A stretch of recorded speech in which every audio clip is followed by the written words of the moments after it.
Baby, I'm a gangster too.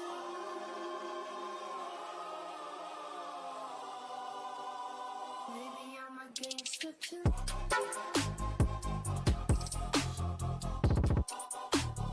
Baby, I'm a gangster too. On my knees in the night, then Baby, I'm a gangster too. bang it. Baby, I'm a gangster too. On my knees in the night, then prayers in the street light. Baby, I'm a gangster too. It takes two to tango. You don't wanna mess with me, mess with me. Baby, I'm a gangster too.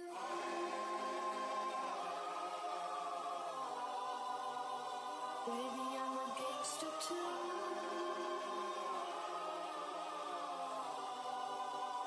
Baby, I'm a gangster too.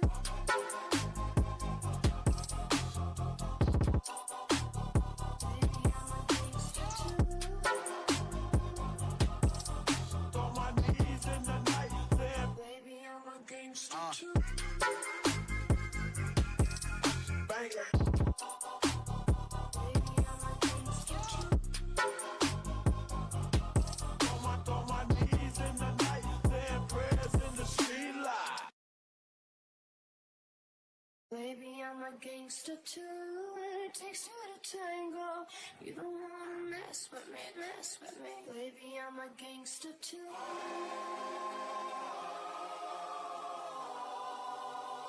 Baby, I'm a gangster too.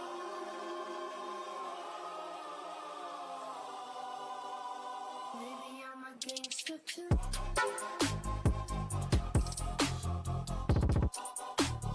Baby, I'm a gangster too.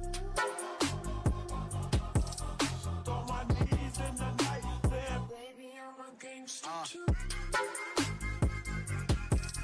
bang it. Baby, I'm a gangster too. On my knees in the night, then prayers in the street light. Baby, I'm a gangster too. It takes two to tango. You don't wanna mess with me, mess with me. Baby, I'm a gangster too.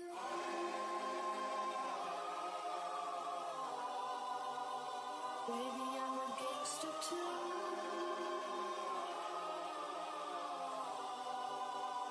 Baby, I'm a gangster too.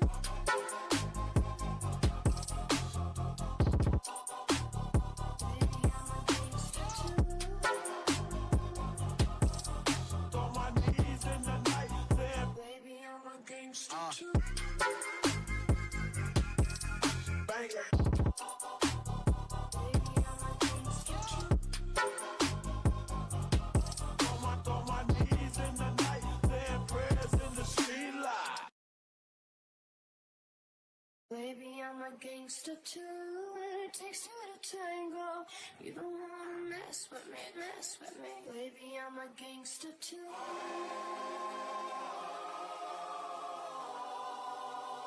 Baby, I'm a gangster too.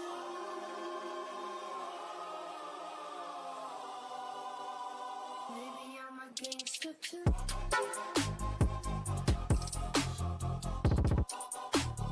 Baby, I'm a gangster too. On my knees in the night, then Baby, I'm a gangster too. bang it.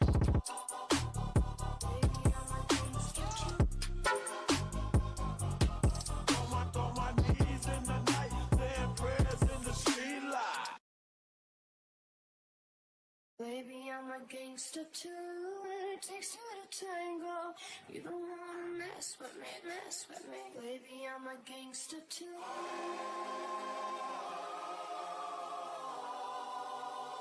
Baby, I'm a gangster too.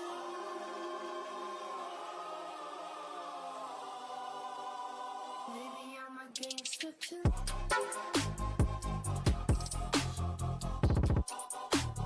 Baby, I'm a gangster too. On my knees in the night, then Baby, I'm a gangster too. bang it.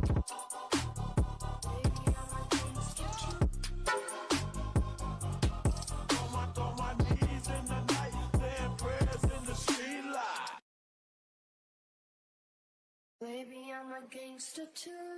It takes two to tango. You don't wanna mess with me, mess with me. Baby, I'm a gangster too.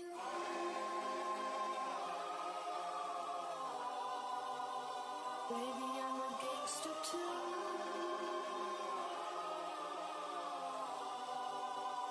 Baby, I'm a gangster too.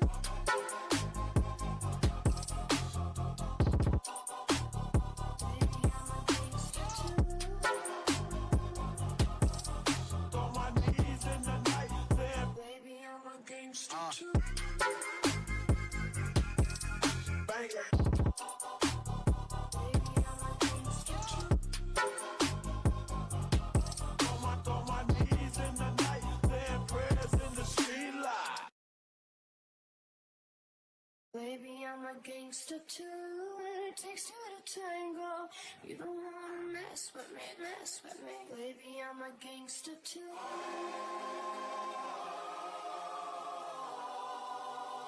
Baby, I'm a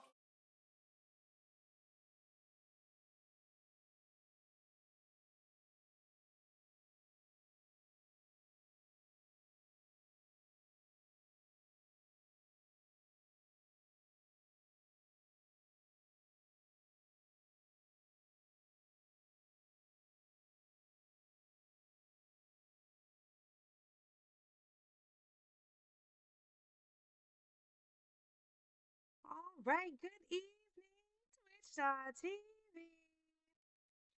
We are 5 minutes from the Flat Earth Day interview. I'm so excited to be doing this. I'm so grateful for the ones who are here. This is my first Zoom interview. Hi, Lion, Beefy. Let's go. So I'm actually a little nervous, you guys.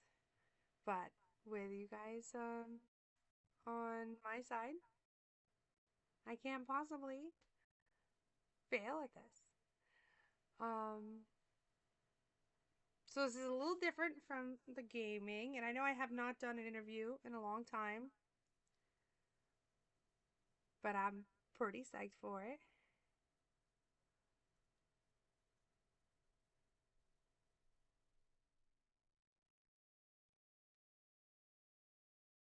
Don't forget that you guys could be, I'm gonna need you to, when you have a question that you want me to ask the Fed, you're gonna want to use the highlight chat because I have my bots and stuff that will be talking in the chat, and so it's gonna be difficult to see. So I hope you guys got your channel points ready. That being said, we do have 1 hour to talk with Flat Earth Dave, and I hope it goes well. I have a list of questions here, and who knows if we'll get through it all, but we will try our best.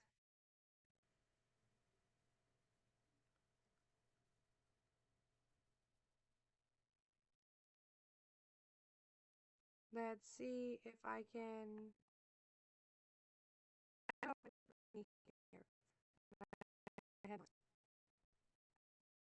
Let's put Crabber Goody here.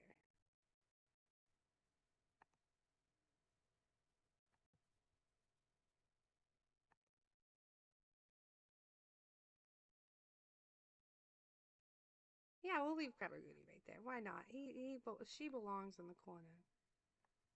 She's in the upper left-hand corner. That's where she will go. So you guys, it is starting. One more time. Nicholas here. Happy birthday. I saw that it was your birthday coming up, February 19th.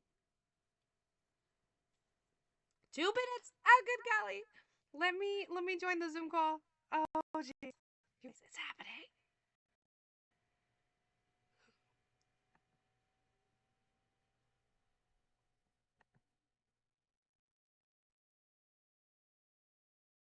They're not going to be able to hear you, Conch.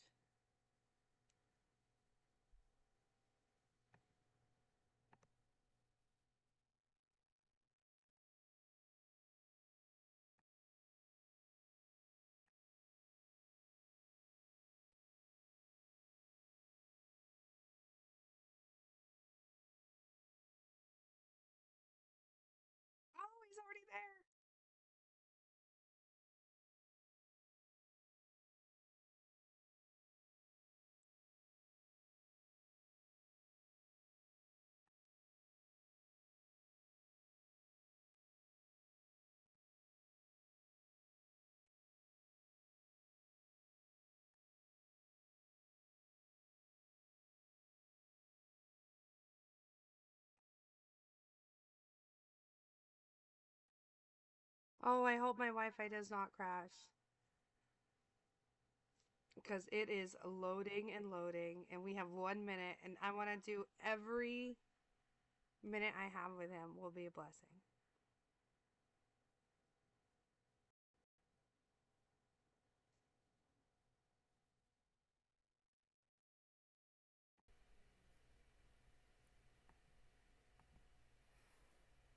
Hello. Hello. So thank How you are so you? much for joining me. I'm well. How are you? I'm doing good. That's good. Let me just give you permission to record. You're good to go. Thank you. Thank you so much. Okay. It's so nice to meet you, and I'm so grateful for being here. All right. Um, I was so surprised when you said yes, by the way, because I'm a little fish here. I remember. I take time to go on small channels that are interesting to talk to. Okay. Um, so I guess I have like I have like a list of questions, and then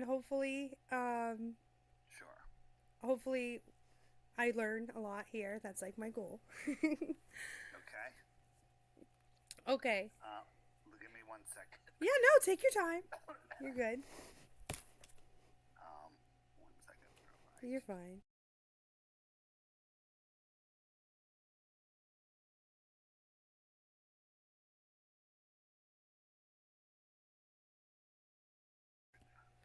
Um, well, I'm live here right here on Twitch. So So you're live on Twitch. yeah. No problem. Did not know that. All right. No, We're good you're to go. good. I have no problem with you And recording when me. you have a live chat, are there people watching? Yeah, Are they yeah. ask questions? Yeah, I have a list of questions that I kind of came up with that I've been like brainstorming since I messaged you. Right. And What then is the Twitch channel? um Where's the? Can you put I'm the link in Define the Angel chat? Princess. Can you put the link in the chat? Yeah, let me do that for you. They're saying it's hard to hear you, so let me try Hard to to fix hear that. me. It's not you, it's my audio. I don't have the best setup.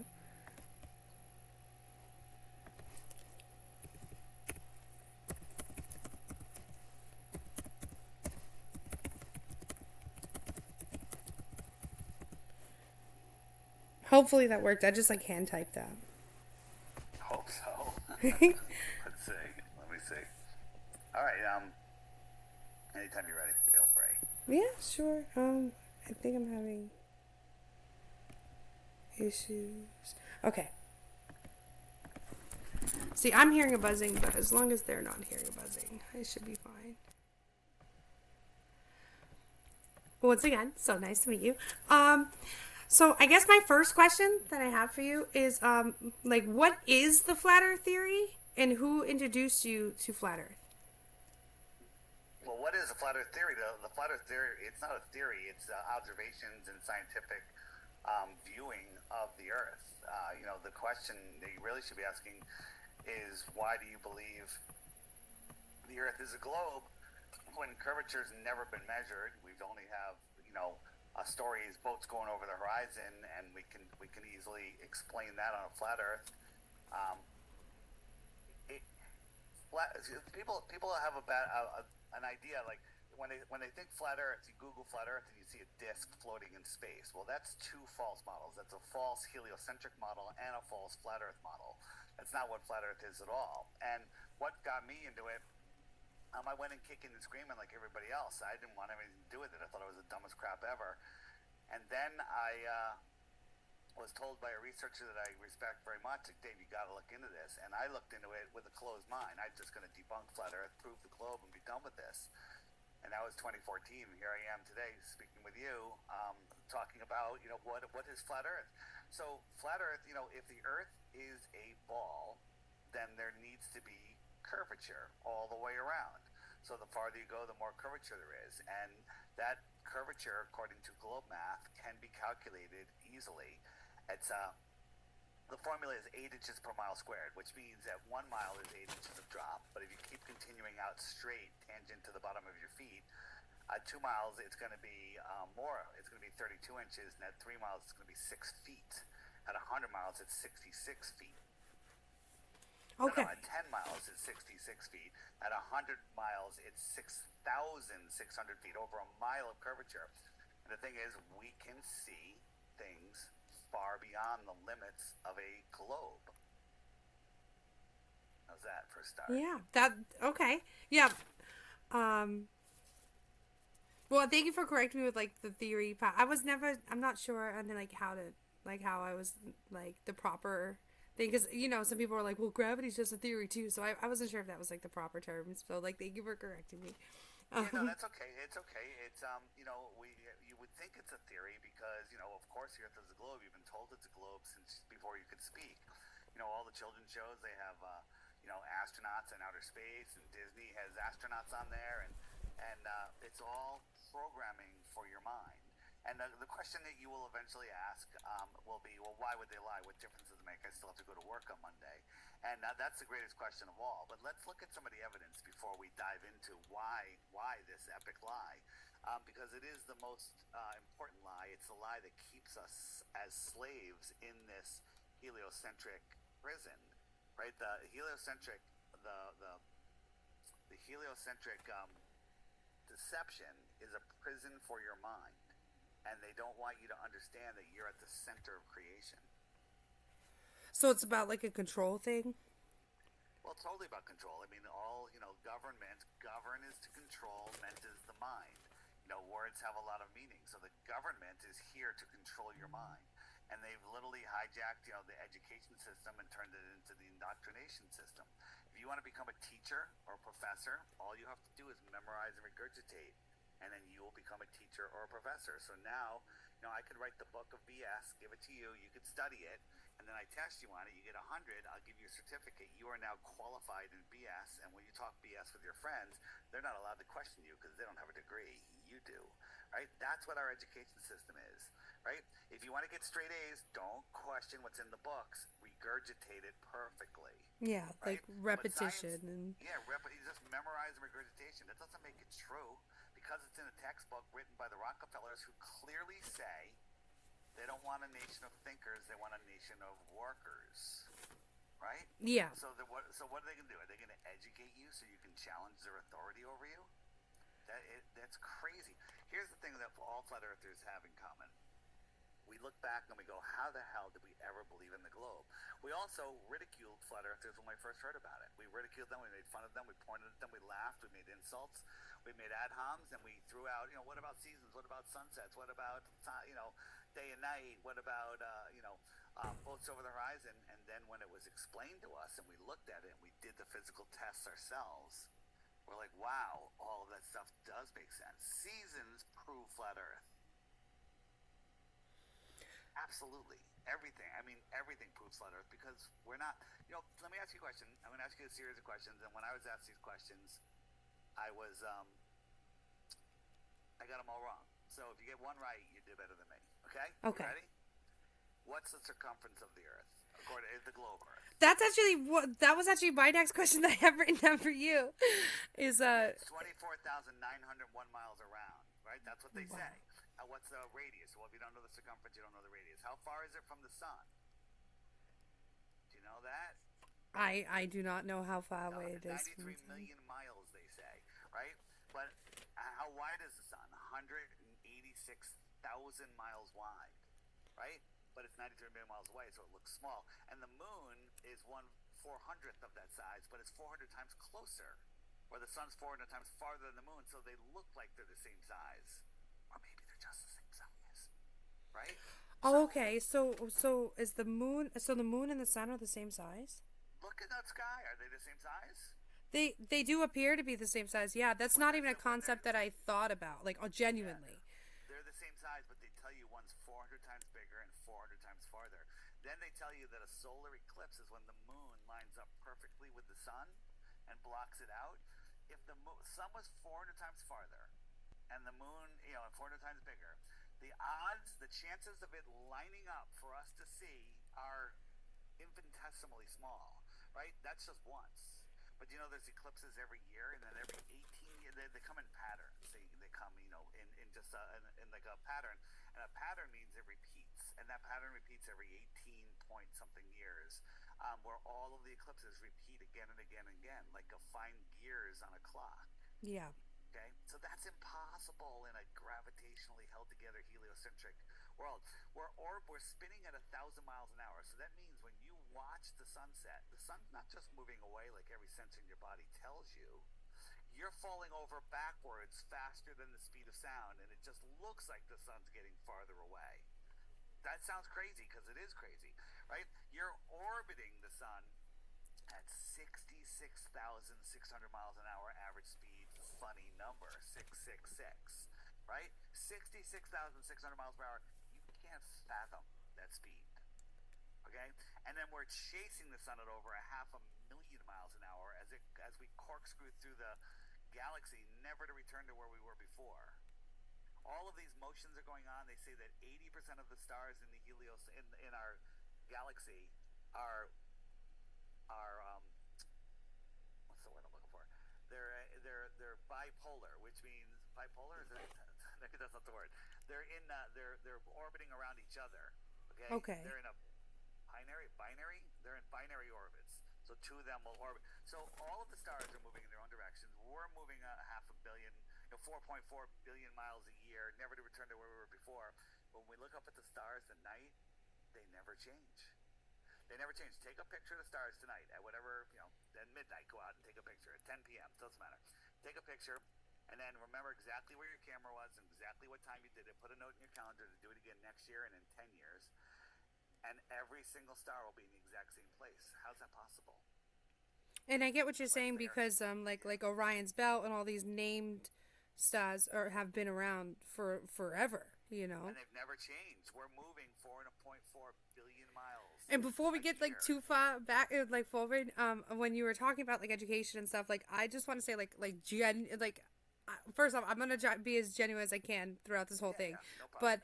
but it's not like an ask. It's like I completely agree that at least for the American education system, that's what I experienced, is like completely set up to make workers or like worker bees, or it's set up. It's based upon like the assembly line and things of that nature, and it's meant so like I understood what you were meaning by that when you had said that prior. Yeah. And so I guess like where I'm going with because we were talking about the stars, we're talking about like how it's always seemingly to be in the same place no matter what. What about like, okay, so with the other planets, so like I know recently, I guess I don't really know, but it was announced recently that like for the first time in a very long time, like almost all the planets were like aligned in a straight line this past January. And I just found that so odd. That's like, how could we see all of the planets with our naked eye, everything, like I think it's like the first like 6, like without a telescope, without any of these extra things, all in a line. But like, why aren't we in the line, I guess? Yeah, well, so you're asking great questions. You're actually thinking, which is great. It's very rare these days. And if you think about the model of our solar system, they show all the planets are orbiting around the sun, but they're all on the same plane. You know what I mean? They're all on the same flat plane. They're all circling around like if we were on a record album, we're all on the album somewhere. All the planets they're not like in 3 dimensions. They're all on the same plane. You with me? You understand? Yeah. That? So that's weird. That's weird. Right? And then they want you to believe that there's other planets, plane with a T added to it, planets, right?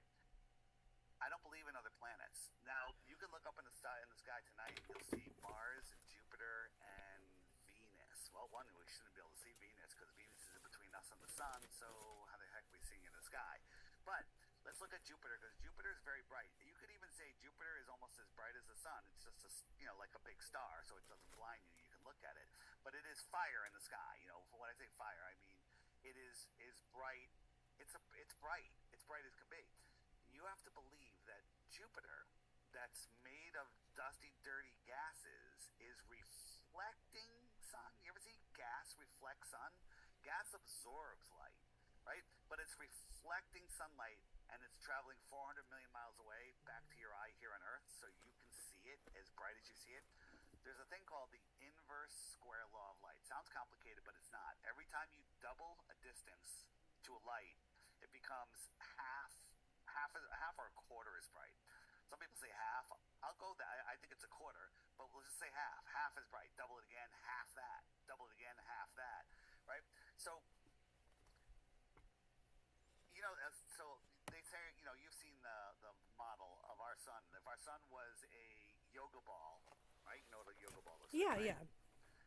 The Earth would be the size of a small marble or a BB, something like that. I Right? have seen that description Yeah. before. So if our sun was a mile over your head, just for demonstration purposes, it would fill your entire sky. Would you agree with that? Yes. Okay. So then we move it 93 million miles away. Now it's the size of a nickel held at arm's length because it reduced in size because it's going into the distance, right? Right? Yeah, because it would Because it's farther away. That's why if the sun was right next to us, we'd see how big it was. But it's so far away, it looks like the size of a coin held at arm's length. Yes. yeah, or like the size of like someone's thumb or whatever Yeah, measurement it's the size that of you your thumb. want. Yeah, it's whatever it is. It's small. Yeah. So our sun is 93 million miles away. Let's just round up, say 100 for even numbers, right? So if we doubled the distance to we moved the sun twice as far away, how much smaller would it get? It should, in theory, get much smaller. Much smaller, about a quarter of the size. So now it's the size of like a pencil eraser, right? So it's twice as far, 200 million miles. Make it double that, 400 million miles. It's now going to be like the size of a star. It's going to be pretty damn small, right? So now imagine you're on Jupiter. You're 400 million miles away from the sun. And the sun that you see, it looks like a star because it's so far away. Even NASA has put out, what the sun looks like from other planets. It's literally just like a small star, right?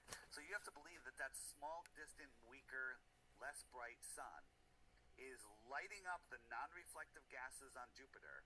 Those non-reflective gases are reflecting the sun that's going to travel 300 million miles minimum to your eye here on Earth, and you're going to see it as bright as we see it. Do you see how this isn't making any sense? Well, I thought it was because it's so bright just because of like the intensity of the fire of the sun, if that makes sense. There's no fire on Jupiter. None of the planets are on fire. They're reflecting sunlight. You ever go out? Oh, so it's like the moon. They're reflecting the light off the sun like the moon. Well, I'm just going to go to the moon because the moon, do you believe we went to the moon? I don't. I don't. All right, but you haven't really looked into it that much, so you can't say for sure, right? Yeah, I mean, I wasn't around, and it's just the shadiness of us losing. Like I knew a few years ago, NASA. Data, right? Yeah, we lost it, and they said they no longer have the capabilities, Right. and Right, it's just for those reasons. Yeah. So they tell us the moon is a dusty, dirty ball, a piece of the Earth that got hit and taken off somehow. Nonsense. But the sun is reflecting off of that, and then you could read by it. Like if you're in the middle of nowhere and there's a full moon in the sky, you could read. It's casting your shadow on the ground. How does a dusty, dirty rock a quarter of a million miles away cast so much light that you could read by it and cast your shadow on the ground? Yeah. Right? If you're standing next to like a cement wall or one of those big cement balls, like out in front of a building or in a parking lot, is that reflect? You're right next to it, so it should be brighter than you see the moon. But when you look at the moon is a light. The moon is its own light, and the moon's light is very different than the sun's light. The moon's light, when you magnify it, it gets colder. Do you know that? You can take moonlight with a magnifying glass, just like when you burn ants with a magnifying glass. You can make things colder with moonlight. I did not know that. Yeah. That's interesting. I do have a question from my chat. A good a friend of mine. His name is Maui Jam. He's asking, have you tried the Stanley experiment yet, or protocol, or paradox, or whatever it is called? I don't know what the Stanley experiment is. What is that? Maui, if you're still here, I know it was like a little while ago before I was able to read it. What is the Stanley experiment or paradox? Like, what does that entail? While we're waiting for that, Yeah. um, here's the thing. I'm pointing to some doors tonight. Most people, and I did it too, so I'm not criticizing you. Are saying this is ridiculous, this is stupid, and you're going to regurgitate, the things that I listed before: sunset, seasons, boats over the horizon, Eratosthenes and his sticks and shadows, right? But then when you actually find out the truth about these things, you're going to really start scratching your head. So then you're going to start Googling, like, hey, is the Earth flat? And Google's going to we're going to reply, no, it's not. Hey, give me the top 10, give me a video, top 10 reasons the Earth is flat, and they're going to give you top 10 reasons the Earth is a globe. Why isn't Google listening? Why are they giving you the opposite of what you're asking for? This is the most highly censored topic because this is the topic that threatens The integrity. power, the power authority, the authority of the governments, right? We'll get into that in a moment. But if you want to find the truth, I've organized it, made it super easy for you. It's on my website. Yeah, on your website. FlatEarthDave.com. You're looking at my app on here. It's a $3 app. If you want to get the app, it's amazing, mind blowing. It does tons and tons of stuff, and it'll literally educate you. But you can get free stuff on my website. You'll see a big picture of me, and it says Crash Course. And here's my Bitcoin challenge. For those of you that know what Bitcoin is, Bitcoin's around $100,000. I offer 3 Bitcoins for 1 proof of the globe. But before you waste my time, because the Earth is flat, you have to either watch the daily video each day on the app for 2 weeks, or you have to watch the first 5 videos in the Crash Course that's on my website. Either one is okay. And then when you do it, just make sure on the app you can check the FAQ page to see if your so-called proof hasn't been completely answered away. And I just have to warn you, if you try to win the Bitcoins, you are going to end up with no Bitcoins and a flat earther. Well, thank you for that. I was unaware of your challenge, and so that was super interesting. I do have I literally have like a page and a half of questions because I was so interested, and I've been like stewing on this like since I talked to you the first time. Yeah, no problem. So when was it discovered that the Earth was flat? Like when was it like who was the first person to realize? Interesting question. So all of our history is a lie. By the way, my website, if I didn't mention it, is flatearthdave.com. Now, all my socials are there. Everything's there. The app is there. The crash course is there. Flatearthdave.com. So we're told that the Greeks figured it out 2,000 years ago. Eratosthenes with his sticks and shadows. That story is complete and total bunk. Right? All of the stories of Copernicus and Galileo and stuff, I'm not even sure those people ever existed. They're just stories in books. And when you say how long has the flat Earth been around, it's been around forever. It's the globe that's new. I interviewed a woman named Ruth in 2020. I was actually interviewing her about the World's Fairs in the Old World, which is another amazing topic. And I said to her, and she was 102 years old, and I said, Ruth, what did they teach you in elementary school about the Earth? That's all I said. And she goes, they taught me the Earth was flat, but then years later they changed it. And when I told her that the Earth was flat and explained it, how it was, I literally brought tears to her eyes. It's an amazing video, and it's waking up a lot of people. But so when you say when did it happen, they were teaching flat Earth in American schools into the mid 1900s. Okay. Right? They're still teaching flat Earth in other countries in some areas. In Costa Rica, they teach flat Earth. In I forget, some other countries, they still teach flat Earth. Many countries know I the was Earth unaware is of flat. that. It's amazing. It's amazing. But the power structure in this country and all Western countries don't want you knowing that the Earth is flat, because if you do, you cannot deny creation. I used to deny creation. I believed in the Big Bang and evolution. But once you understand that this place is intelligently designed and that you're at the center of creation, you can't deny it. I have another question this is from the chat. They say, what would you say to the people who can prove the perspective of a solar eclipse by using a scaled model?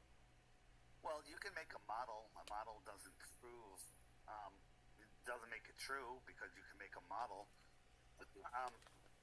There's we're not sure what eclipses the sun because no one ever sees the moon approach, eclipse, or exit the face of the sun during the eclipse.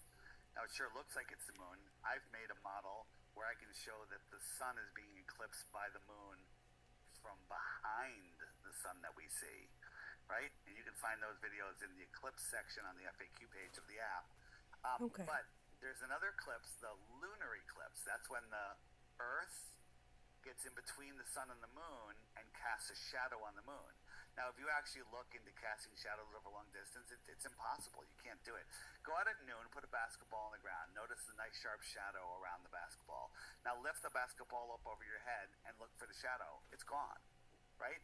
Shadows fuzz out. They don't travel for 250,000 miles and stay sharp edges, right? And also, when you cast a shadow onto a sphere from another sphere, it doesn't come on as a perfect smiley face. It comes on as a long ellipse, and then it spreads out, and then it leaves as a long ellipse. So those are two problems, but there's a bigger problem. I actually have a question. One of my questions, I'm trying to find it here, was about the shadow of the moon. It is. Let me finish Oh, I'm sorry. on the eclipse though. Yeah. For the Earth to cast a shadow on the moon, assuming it could cast a shadow, it would have to be in between the sun and the moon. Agreed? For the Earth to cast a shadow on what? I'm sorry. It would have The to moon. be in between the sun and the moon to cast a shadow. It'd have to be in Yes. alignment with it, right? So picture on your left you have the sun above your left horizon, and the moon is above your right horizon. Well, the eclipse can't start yet because they're not in alignment yet. One of them would have to go below your horizon if you lived on a ball, right? But there's been over 50 documented selenilian eclipses. That is where both the sun and the moon are still visible to the viewer, and the eclipse starts on the moon, but it doesn't come in from the bottom. It comes in from the top.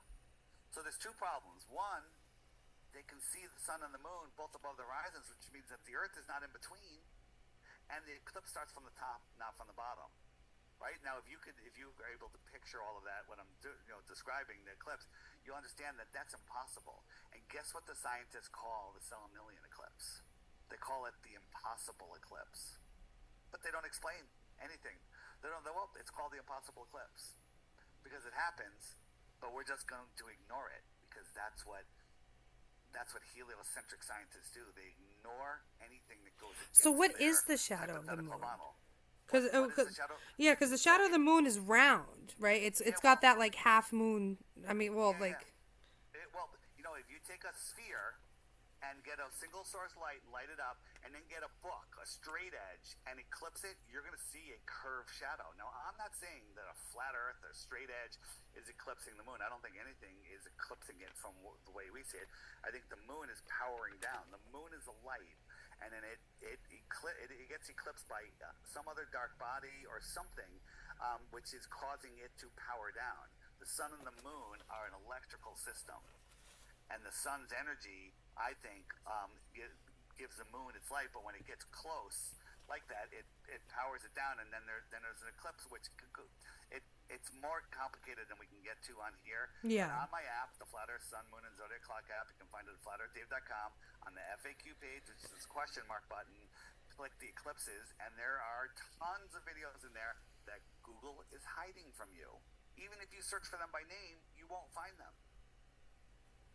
yeah. So there you go.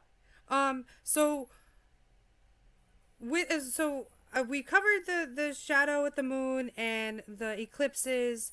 So I guess the next question would be, what do you think about the navigational techniques used by sailors and pilots for centuries? That's as it's been taught to us. Yeah, well, we can navigate by the stars because the stars are fixed in position in the sky. So you know what our North Star is Polaris. You're aware of that? Yes. And where are you in the northern hemisphere? I am, yes. Okay, so how high is Polaris? Have you looked up and seen Polaris? The North Star, yeah. Yeah. So how high is it off the horizon? Can you give me an angle? I would say, like if we were at like clockwise, like it would be like 10 o'clock. No, 10 o'clock. So it would be at 10 o'clock. So you're on the e. So you're well. It I'm doesn't I'm matter in the where northeast of the United you're in the States. Northeast. I was gonna say you're on the East Coast, but the and how high is it off the horizon? Like if you're looking straight up, that's 90 degrees, and zero is the Like horizon. So four, like six 45 degrees. fingers. Like if I'm looking at like the Yeah, horizon. yeah. So you're in the Northeast, and Polaris doesn't move because that's the center of the star rotations, and all of the stars spin around Polaris over the flat Earth. Right? If we were corkscrewing through space at all those speeds I mentioned to you before, Polaris would move every day. But it doesn't. It never moves. And now, are you familiar with the Georgia Guidestones? Oh yes, the ones the trio of stones. Well, there in Georgia, there's like a Stonehenge type thing that was Yeah, built it's in like big flat 1985. stones with Yeah, inscriptions. yeah. So the whole inscriptions on it, that's a whole nother podcast. But there was a hole in the middle one, like the size of a straw, and if you put your eye up to it, it shows Polaris. And Polaris is always there all the time, all year long. And they tell us that, well, Polaris is so far away that even though we're moving 4.4 billion miles a year, there's no parallax. It just doesn't move, which is a cool story, bro. Right? But they say that the Earth is wobbling 1 degree every 76 years. Now, Yeah, one the tilt. degree in the sky is equal to three full moon widths. So three full moons have side by side is 1 degree in the sky, right? So the Georgia Guidestones were up for over 40 years, which would mean it went over a half a degree of a wobble, and Polaris would be far out of that hole, but it was still there. So we started making videos. They started going viral. We're like, hey, this is rock solid proof. No pun intended or pun intended. And then within days, a terrorist blew up the Georgia Guidestones. Yeah, they're not there no more. 3 hours later, bulldozers were there, took all the evidence away, stole the time capsule, and no investigation was ever done. Wow. Isn't that weird? Um, so what about tidal waves in the Tidal ocean? waves. Yeah. So tsunamis, you mean? Tsunamis. From earthquakes and tsunamis, right? Yeah, and the general push and pull of the ocean and stuff, because I was taught that it's controlled by like the pull of the gravitational pull of the moon. So you're talking about tides, not tidal waves. Tides. Yes. So in the north, there's tides 30, 40 feet in far north, and at the equator, like the Maldives, it's less than 6 inches. Okay, that's weird. And then there's these things called tidal nodes that are all over the earth, and those are where there's no tide, and then high tides and low tides circle around that no tide center point. And all of these spiraling node points, they kind of line up with the magnetic flux of the earth, right? The magnetic patterns of the earth. So if the moon's gravity is what made the high tide, right? So do you know that there's higher tides when there's a full moon? The full moon makes higher tides. Well, why is that?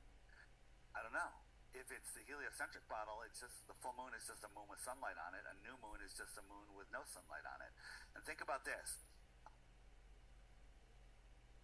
A full moon is on one side of the earth, and the sun would be on the opposite side of the earth. But a new moon, 2 weeks later, the moon and the sun are both on the same side of the earth. Now, the moon and the sun both have gravity, right? The sun's gravity can hold on to Pluto, for Christ's sake. Okay? So the sun and the moon are pulling on the earth, on the waters. If that's true, why wouldn't there be super high tides when there's a new moon? And there's not. Right? So the tides only happen in salt water. That we live in this giant battery system. Right? The sun and the moon are the anode and the cathode of the battery. The salt water carries the current. The land is the salt bridge, and that creates the battery, the earth, the free energy battery that we live in. And so it is 100% proven that the gravitational theory of tides is false. Now, the moon is responsible for tides a little bit, but it's the phase of the moon that matters. Well, a full moon creates higher tides because it's powered up. Lots to take in. Yeah, I'm just confused about that part because like where I live like really close to the ocean, right? And we have high tides and low tide like twice a day. Yeah.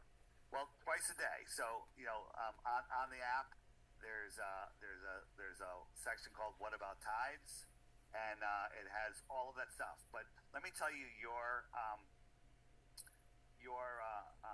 explanation, the globe explanation for tides. So you have your ball, and you have the moon on one side of it, and there's a high tide below that ball. Okay, below that. But on the far side of the ball, there's another high tide. And Neil deGrasse Tyson, the high priest of global scientism, he says, well, you have a high tide because the moon is pulling the water away from the earth.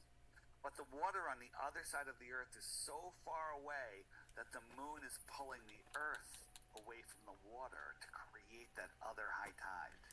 And that the earth rotates in between those bulges, and they kind of stay still, which is ridiculous. It's the dumbest thing ever. If you couldn't figure it out, it's not because you're stupid, it's because it's stupid, right? The heliocentric explanation for tides is utterly ridiculous. Yeah. Well, thank you for explaining like the tides and the tidal part of it. So what is your take on flight paths of airplanes, especially long haul flights over the poles? Well, it's funny that no planes go over the poles. They go close to the North Pole, and no planes go over the southern poles. So no planes go over the southern poles, the southern pole at all. So let me show you. Let me show you a flight route. So you know where New Zealand is. So Yes. I'm showing on the app here. New Zealand is on the bottom left next to Australia. Mm-hmm. And the plane wants to go to Argentina, which is over in South America. And the shortest route is literally just a straight line, slightly curved line because the Earth is a globe, between those two. But that flight route goes all the way up to San Francisco, across the equator, and then across America to Houston, Texas, and then all the way back down to Argentina. Why would they do that? Because what did your mom teach you about the shortest distance between 2 points? Yeah, it's a straight line. Yeah, so New Zealand, San Francisco, Houston, Texas, Argentina create a perfectly straight line on a flat Earth map. Isn't that weird? Yeah, that's incredible. Yeah. My chat is asking about Polaris again, and they're Yeah. saying, can you explain how Polaris is not seen as you get closer to the equator? Yes, I can. Thanks for asking. It's one of my favorite questions, by the way. Oh, and that was asked by Killer Cameron. All right, very nice. So pay attention. So in the flat Earth model, the sun is very small. It's probably not even physical, the sun that we see. It's just a point of light in the sky. And the stars are very close too. We've actually sent balloons up at night with 4K cameras looking up, and we could see the stars before they even took. When the Milky Way is out, before they even took off. And as that balloon gets higher and higher and higher, those stars should get literally brighter and brighter and brighter as we're getting up through the thickest part of the atmosphere. But by the time that balloon hits 60, 70,000 feet, all the stars were gone. Makes no Wow. sense in the heliocentric model. So the stars and the sun and all the luminaries are close on a flat Earth. So let's make a small scale model. We're in a big room, and let's say we got 10-foot high ceilings, and we have recessed lights in the ceiling, but they're in random patterns. And you and I are hanging out. We're looking up. I say, hey, look, if you put those lights together, that kind of looks like a starfish, and that looks like a horse, and that could be an octopus. You're like, yeah, I could see that. So now let's expand that room to the size of a city, right? Miles across. Mm-hmm. And I say, okay, you start walking away. Now remember, we got 10-foot high ceilings here. I don't know if you've ever been to Las Vegas, but like the Bellagio, the hotel's so long, if you go to one end of the hall and look down to the other end, it literally looks like the ceiling is touching the floor. That's just due to perspective. We know that it's not, but it looks like it. So you start walking away, you're a half mile away, a mile away, I can't see you anymore, right? Because the ceiling and the floor, from the way my eyes work, have merged together, and you're beyond that horizontal eye zone, right? So you're walking a couple miles, let's say you're 5 miles away, I yell, you can't hear me, it's 5 miles. So I call you on your phone, I say, hey, I say, look up. I said, do you see that octopus? Do you see that horse? Do you see that starfish? And you're like, no, I see completely different lights. There's your explanation. Yeah, the Because perspective you're of too it. far away. Now, on a globe, on a spherical globe, where the North Star is over the North axis, you should never, ever be able to see the North Star south of the equator, right? You should not be able to see it south of the equator. But it's been seen as far as 30 degrees south, right? And the Southern Cross, which is near the southern point of star rotation, should never be seen from the north, but it's been seen from Texas on a regular basis. So these are things that are impossible on a globe, but make perfect sense on a flat Earth. Okay. Yeah. Do you know whereabouts in Texas, or like the southern part of it, or like how far north? I forget where, but let's just say, I don't know, San Antonio, somewhere in the Okay. I southern was just Texas. curious. I mean, not that it truly matters. It's still in the north hemisphere, but Yeah, so that's that's fascinating. speaking of the balloon with the 4K camera that we were talking about, when you go up, it goes up and then the stars disappear. Um, I wanted to talk about the atmosphere because Mount Everest stands at over 30,000 feet. And when Yeah, people climb it to stand at the Earth's highest point, some people yeah, need to carry oxygen because yeah, of the low air pressure. yeah. Why is the air pressure like different? Yeah, because air there is a pressure gradient, but pressure means that it needs to be contained. Let's say I was having a barbecue and I said, bring the propane over, but don't bring a container. Just bring the propane by itself. You couldn't do it because gas violently fills the available space. Now, if I had a half a tank of propane, right, the bottom of the tank has liquid propane, the middle area has the thicker gas, and the top area has the thinner gas. That's just how gases work, right? They get thinner as you go up, but they need to be contained. If I put a hole anywhere in that tank, all the propane is gone. So we live in some sort of containment that's holding our air in. It might just be water that's above us. You know, the Bible says that it's a crystalline firmament or a dome, right? Okay. I don't know. I can't go there, Yeah. right? There's a on the app. There's a section. This is the more resources section, and there's a video. There's a video. Let me see if I can get that to work. There's a video. This is called the Go Fast rocket. It was an amateur rocket that went up over 72 miles. And at 72 miles, while it's spinning and spinning and spinning, all of a sudden it goes kerplunk, like into a liquid, but like not as thick as water. And then it stops spinning all of a sudden. It just goes kerplunk into this plasma, if you will. And then it was floating kind of weird, which is all interesting. But the most interesting part was that when it stopped spinning, it turned on its side, and all of a sudden you can see the moon, right? That's not so weird, but you can see the moon. But it only went 72 miles up. It went 72 miles up, but it could see the moon. Here's the problem. The moon was over Australia at that time, and this took off in Arizona. So if the Earth was a basketball and that rocket was on the top of the basketball, it went a millimeter over the basketball. And the moon was directly below the basketball. How did we see it? It's impossible to see the moon below the basketball if you're only 1 millimeter above the basketball, right? Unless, of course, the Earth is flat and we're looking across the Earth plane. I see that. Yeah, I understand. What is something that you wish the world would understand most? I wish the world would understand that they're divinely created, that governments do not rule over people, that nobody rules over you other than God, that you have incredible powers, that there is unlimited resources, that they're hiding free energy. Look into radium, right? Radium. They used to have free energy everywhere on Earth, right? There was an advanced civilization here long before us.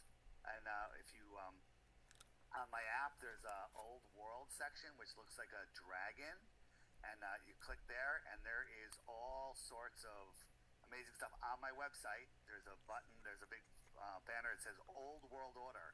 Watch that. Watch that. It'll change your life forever. And there's tons and tons of information about the old world. And once you see it, you're going to go out in your hometown. You're going to walk outside. You're going to look at buildings that you've looked at your whole life and go, how come I never noticed that before? How come I never thought about that before? Because your history class is just his story. It's not the truth, right? This world, this country wasn't stolen. It was re-inhabited. There was cities here when we discovered it, right? When Lewis and Clark made their pathway out west over the Mississippi, San Francisco was fully built. It was a huge advanced city here already, right? But they don't want you to know that. All of these buildings were founded. So back to what do I want people to know? That you're divinely created, that there's no overpopulation, we're not running out of food, we're not running out of energy, the governments are hiding everything, they're trying to control you. We live in a soul system, a system made for souls that have experiences here in this incarnation, and it's not a soul lure system where they're trying to steal your soul. So Okay. once you understand all of that, then you'll be like, oh, that's why they're hiding the flat earth. Because all the flat earthers, and there are a lot of them, we all see it.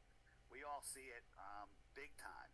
And you'll hear stories. Flat Earth is dying. They did the final experiment. All nonsense. All nonsense. What I'm showing here on my app now, these are just the people that have my app and are using it now. Okay, these are people that are researching flat Earth, and they're everywhere. Yeah. They're not just in the United States. They're everywhere. They're in the UK. They're everywhere.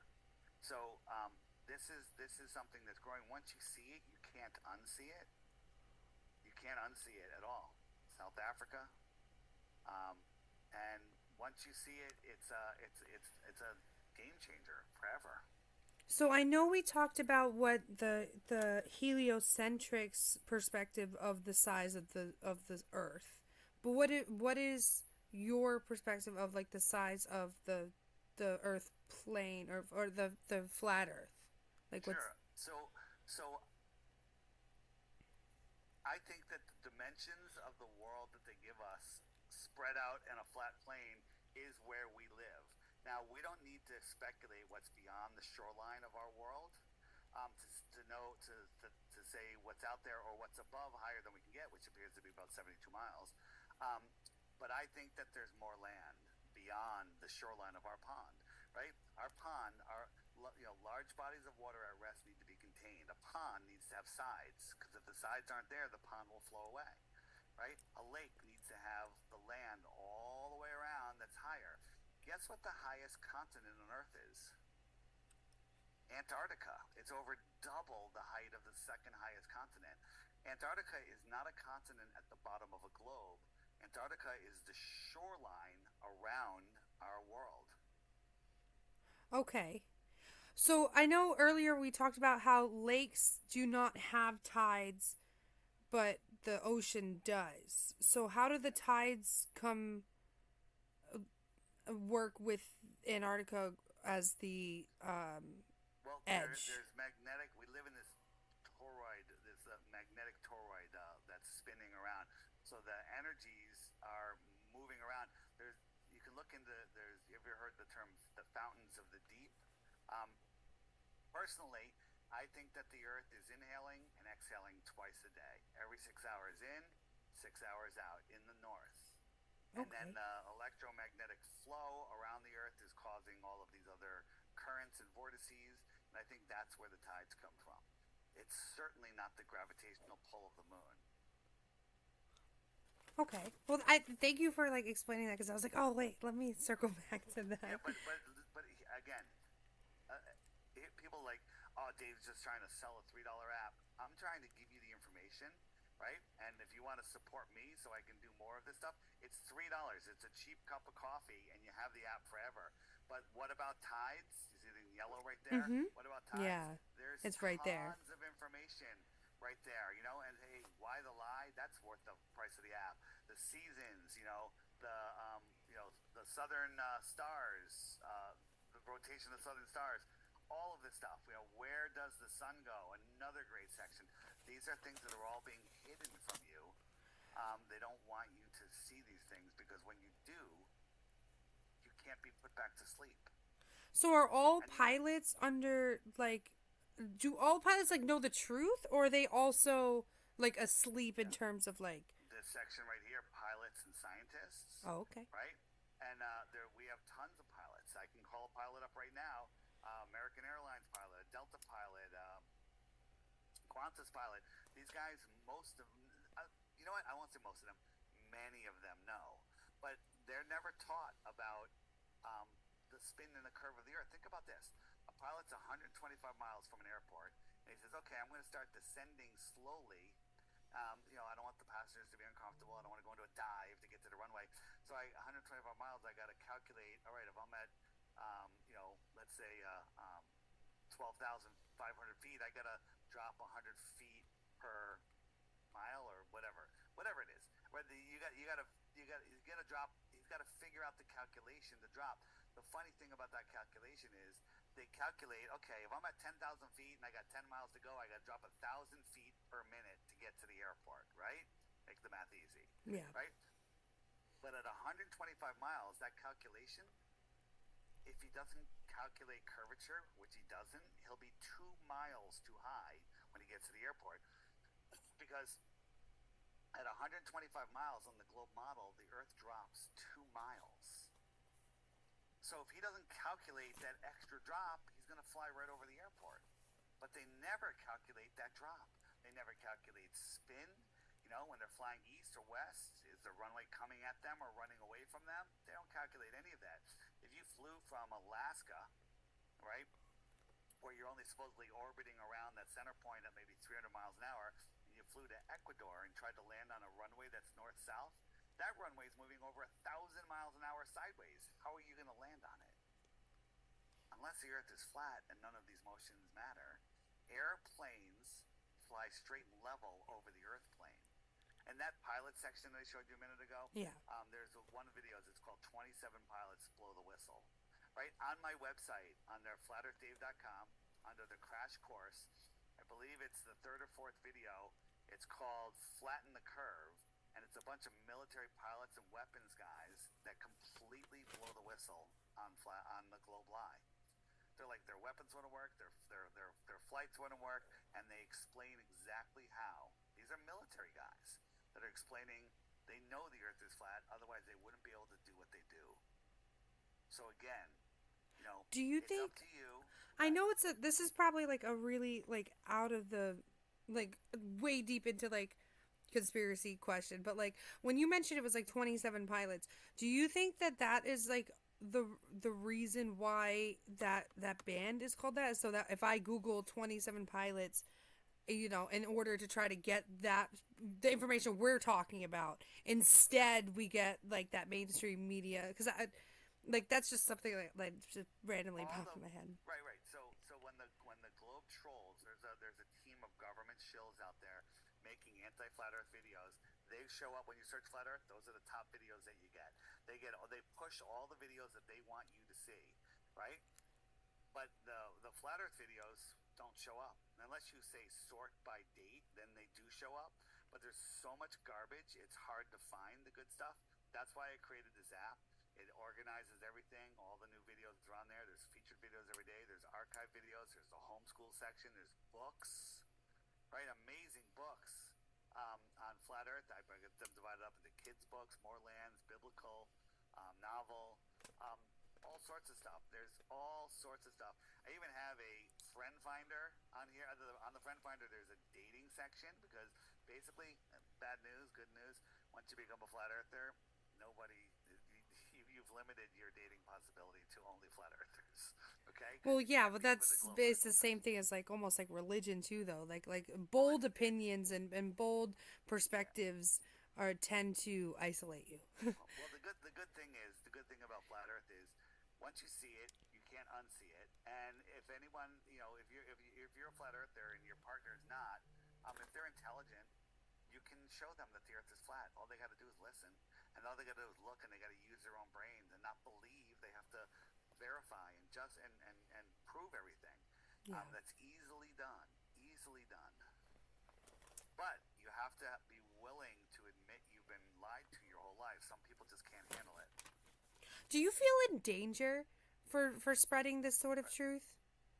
No, I don't. I believe that I'm fine. Um, I don't believe the world works that way. And the thing is, a lot of people say that I'm just doing this for money. I made a lot of money. I had my own business. I was making buco money, and I walked away from it all. I walked away from it all to spread this message, and I give the information away for free. It's all on my website. It's all you need on my website. But once you become a flat earther, you're going to want resources to get to more. So that's why I created this app. People say I could sell the app for $50, $3 one-time charge. That's it. Yeah. Because I just I That's the only appreciate thing. so That's much the only so argument people far. can come up with is, oh, he's just doing it to grift to make money, and the trolls will show up in your comments, and you'll notice that they're just empty channels, saying all sorts of stupid things. But the truth is, I'm offering 3 Bitcoins for 1 globe proof. Come and take it. Yeah.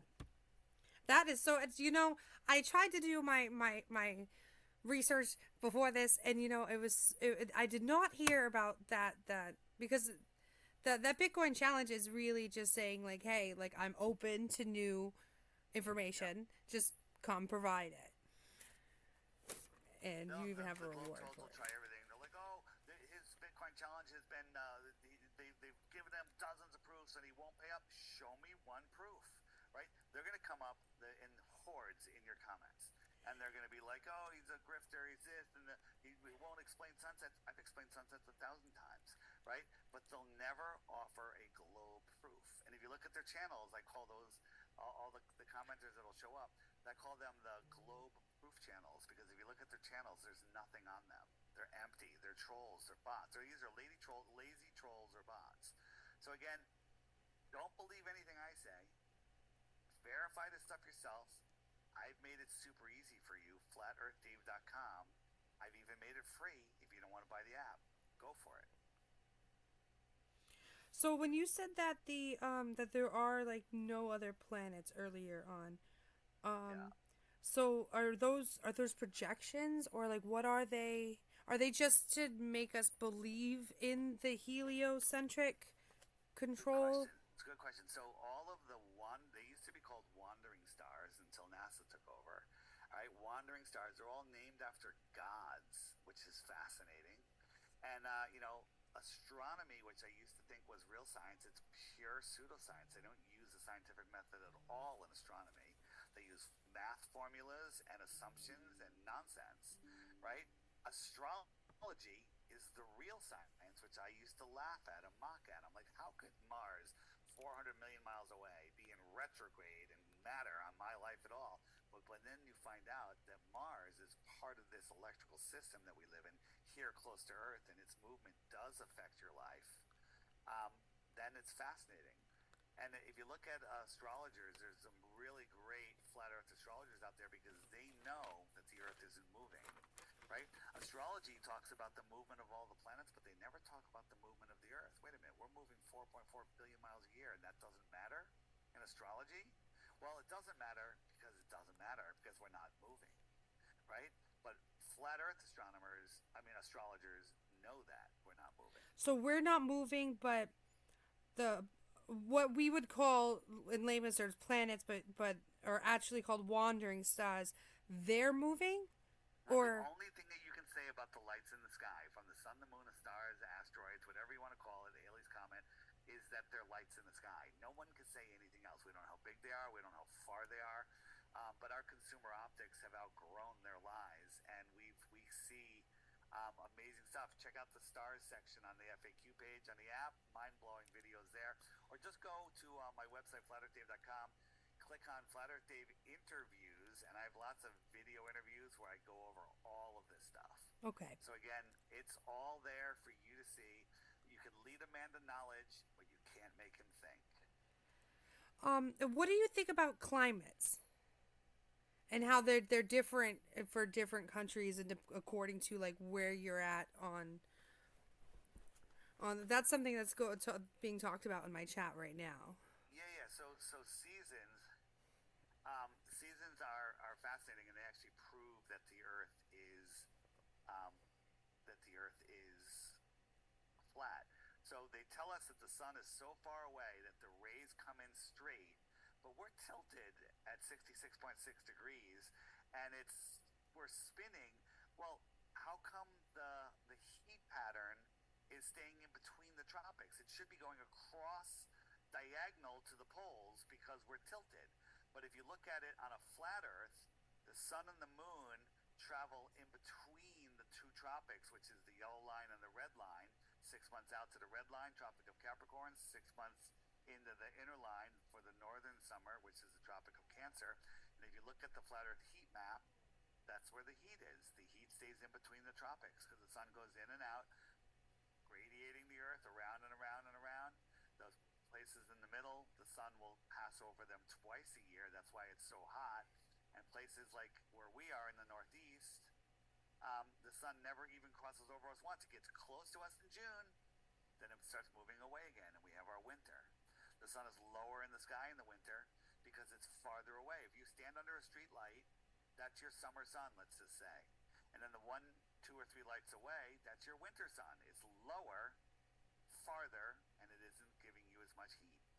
If it was a sun, of course.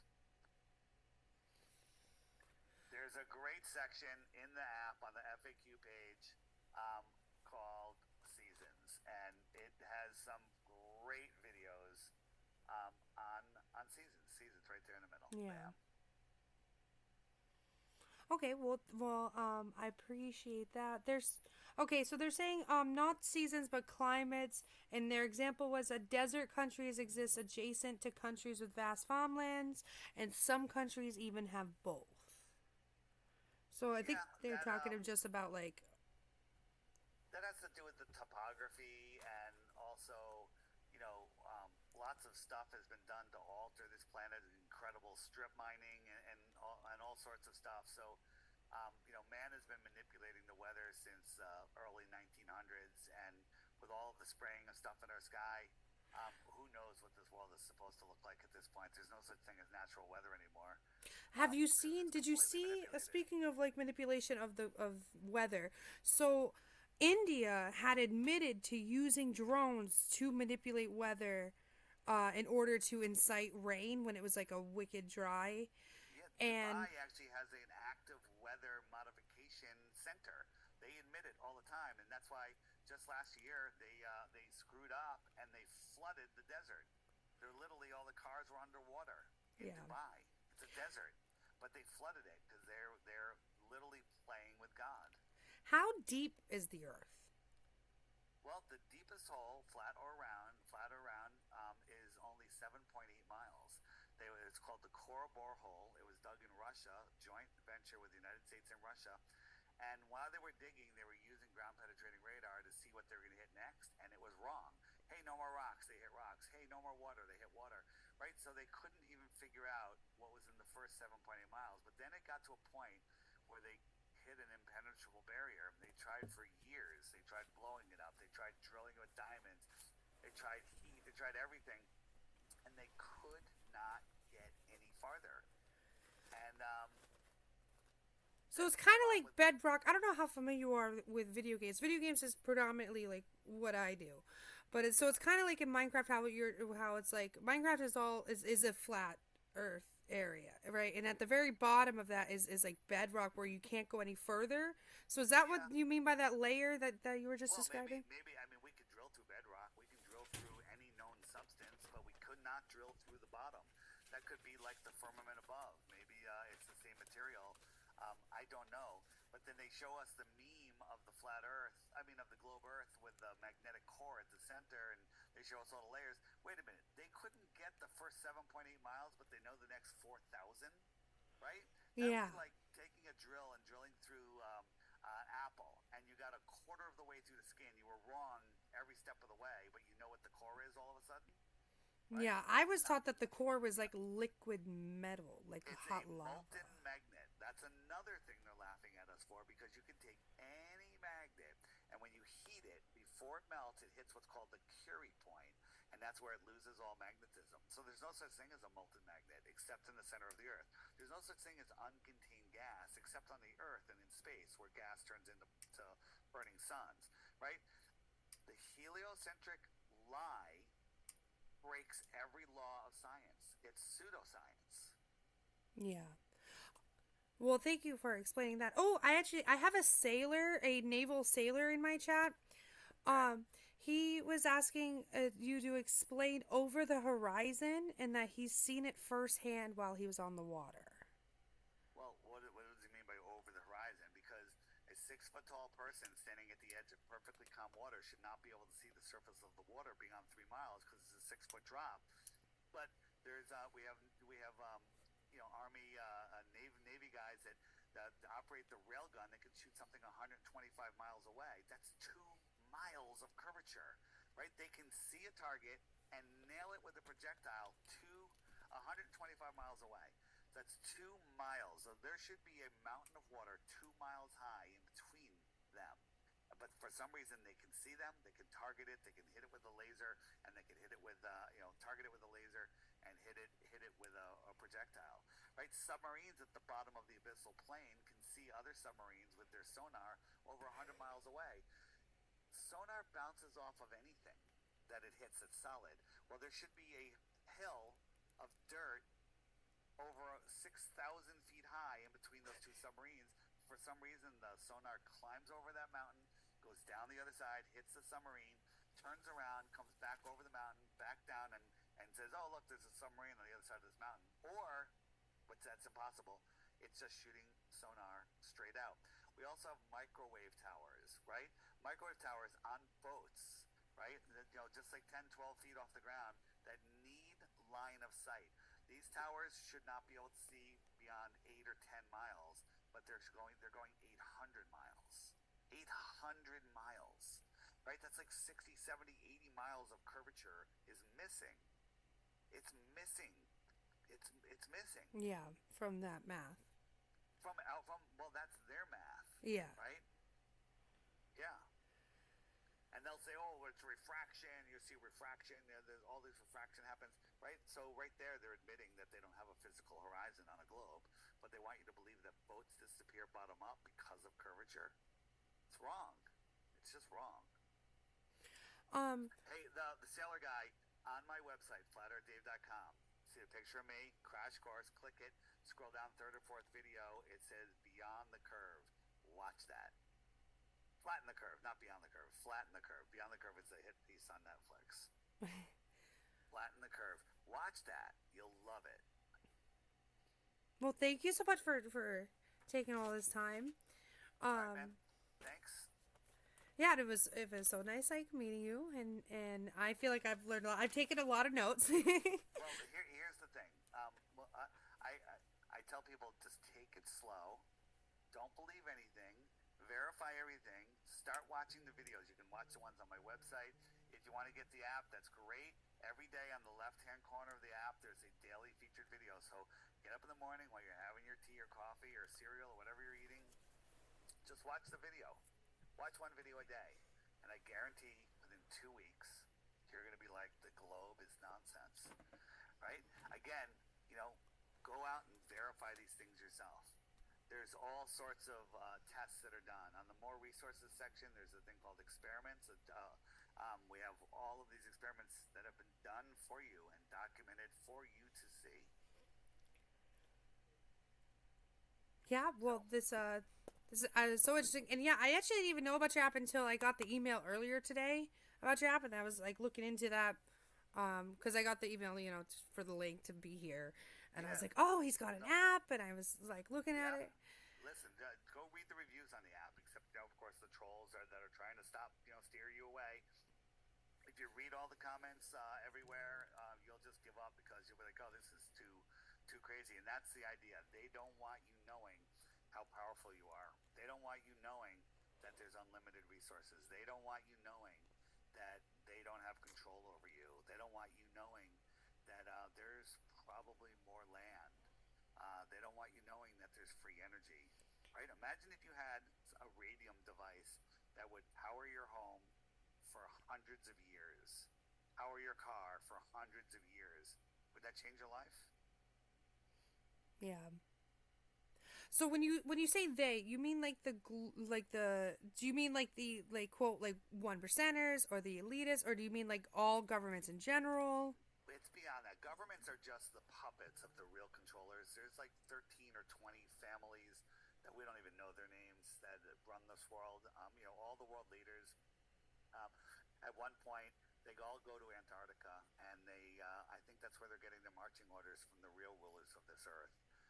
There's reported to be millions and millions of people living in Antarctica that aren't allowed to communicate with us. There could be other civilizations there. I think that personally myself, I think that we're getting our technology from there, and lots of stuff. If you look in the Antarctica section on the app, I talk about the some boats that we saw that were like hundreds of miles inside of the shoreline of Antarctica. We're like, how did that work? But when you look at it, you just put it on a flat Earth map. They're on their way to the outer lands, to other civilizations, and maybe they're trading tuna fish, maybe they're trading computer chips, or maybe they're trading children. I couldn't tell you, but it's proven that they're not in the middle of a continent called Antarctica. They're going into the outer lands somewhere. So again, don't believe anything I say. Verify, research, check it out. Check out my website. All the information's there. If you want to get the app, that's fantastic. It'll help you. But if not, just watch the free information. Yeah. There you go. Well, thank you so much, and I really enjoy the last couple bits of with Antarctica, and Yeah, I that's a definitely good want to one. get into it like Yeah. further, because that's You not can something find I it. knew too much. Right, on my YouTube channel, which is DITRH. Again, just remember flatearthdave.com. All my YouTube links are there. Everything's there. I have all short videos there. And you want to find the video on Kiribati, which is a hub for these trips to the outer lands. You've never even heard of Kiribati. So, again, when you look into this stuff, and by the way, we started making videos about Kiribati. They changed the name to Kiribati to Karamati, so you couldn't even find it on Google Earth anymore, right? So again, we're over to Target. They're watching. They're doing everything they can to stop this, and it's up to you whether you want to take the time and look into it, because belief is the enemy's knowing, or belief is the lazy man's knowing. You can believe whatever you want. It takes no effort. But if you want to know the truth, you got to really start to think. You got to use your God-given common sense.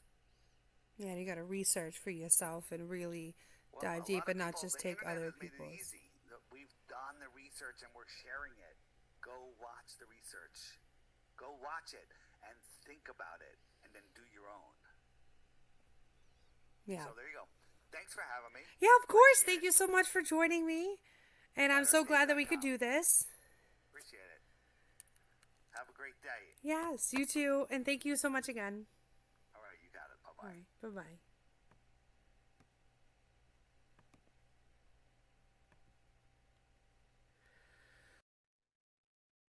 Wow, you guys. Um, that was a lot. I wish Kayla Cameron was still in the chat to answer the um what he meant by the over horizon, because I know that Fed or Flat Earth Dave uh was asking for clarification, but I didn't see it if you typed it in the chat, and I was you're here. Well, you're here too late, Cameron. Sheesh.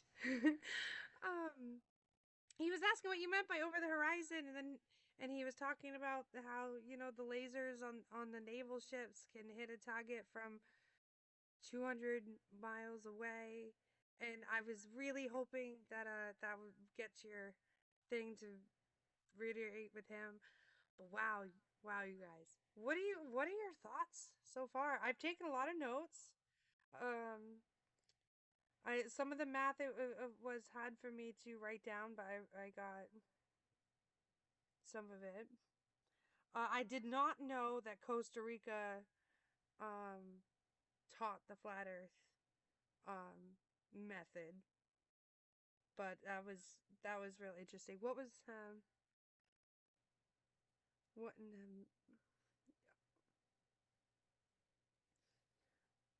also the rocket video was pretty wild. I did see the moon in that video. I thought that since he had said that, um, like he had said that at the time of the rocket being shot up in Arizona, the moon was in the southern hemisphere. Though I personally have seen the moon during the day, and I thought that when the rocket was in the air and it ended up going sideways, that when you seen the moon in the way back, that it kind of made sense considering he was saying that it was on the other side. When a ship goes over the horizon, it starts to go down below sight, starting from the bottom to the top. Only happens because of the curvature of the Earth.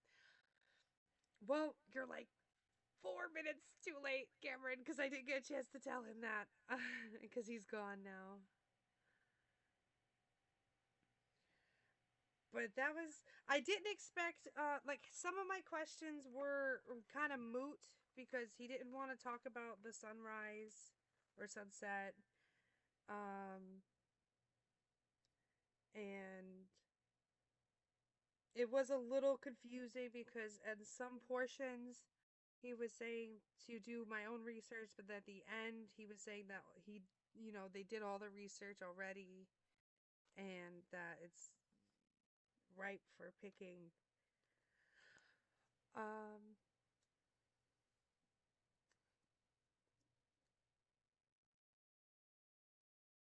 so, has anybody been converted? If you were a globist before, are you a flat earther now? And if so, which piece of evidence did or which part of the conversation did you get swayed by? Um, I was a little hurt that he thought that those of you who had been vocal, like Get Boxed by a Dad, Kill a Cameron, State versus Jay, that I was a little hurt on your behalf that he thought you guys were fake.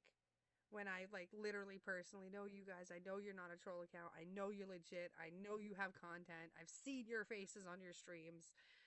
Um, so that was a little hurtful.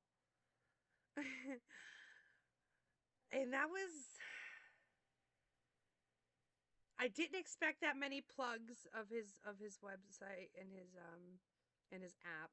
I did appreciate the visual effect of him showing me the app, so it's like, I didn't have to pay the $3 to get to do see a lot of his app.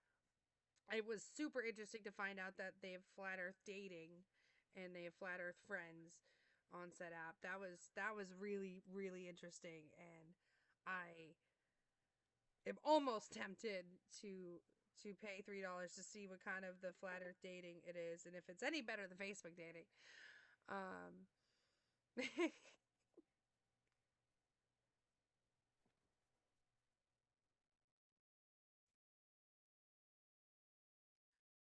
So wow, yeah. I feel like I have to take a deep breath. I'm so great. I still am, honest to God, wicked grateful that he chose to do this with me. Because I'm just a little fish in the magnetic sea. Um,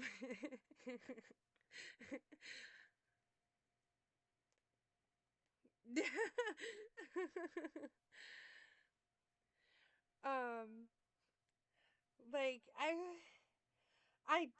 wanted to hear more about the like piloting thing, and I was not expecting that, like the flight pattern that he was explaining. Um,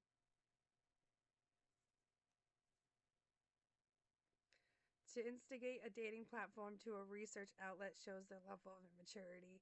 Well, yeah, this has been incredible. I didn't expect it to go so religiously either. That was definitely a unique perspective that he was. I mean, there wasn't any one specific religion brought up, so I don't know if it'd be considered blasphemy, but it was definitely a lot. And I also was confused a little about how Aristotle and Socrates and all of these great philosophers were like, it maybe have happened in the past, but then like the books that support the flat Earth movement are legit. Copernicus and all that.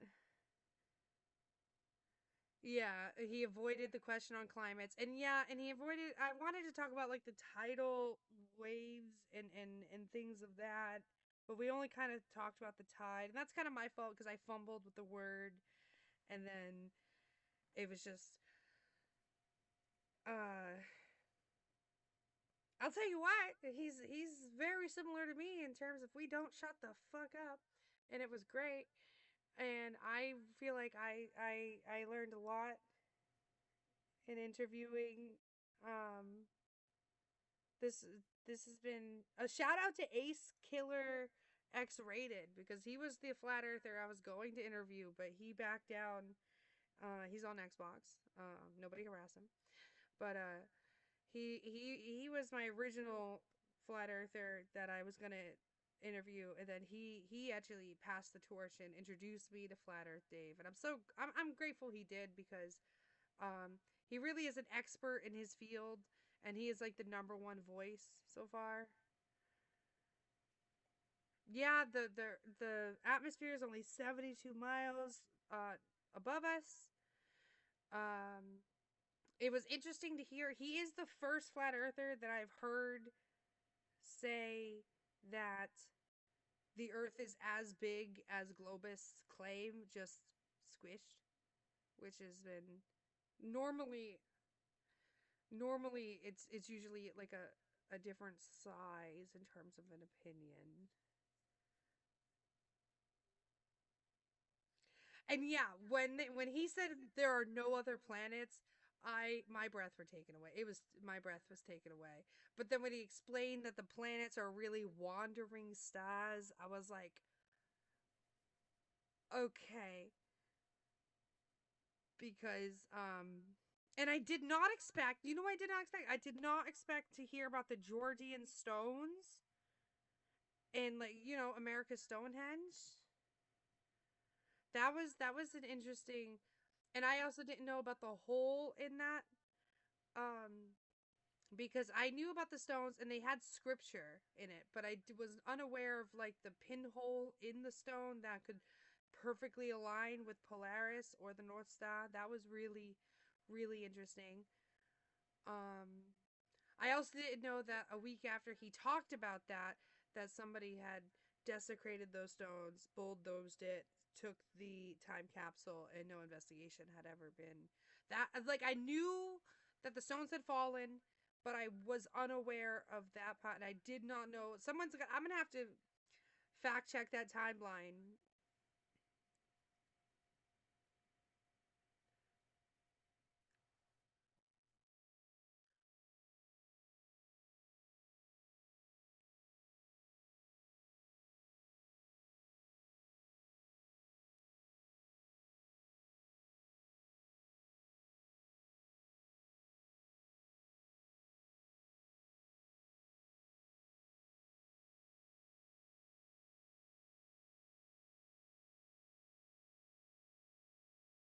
Um, get boxed by dad. They did send a good chunk of the flat Earth population to Antarctica, and they watched the perspective of the sun circling. I did not expect to hear that the sun and the moon are the same size, and I don't quite understand how the sun and moon are the same size, but the planets are wandering, but we don't move. That was a little bit confusing.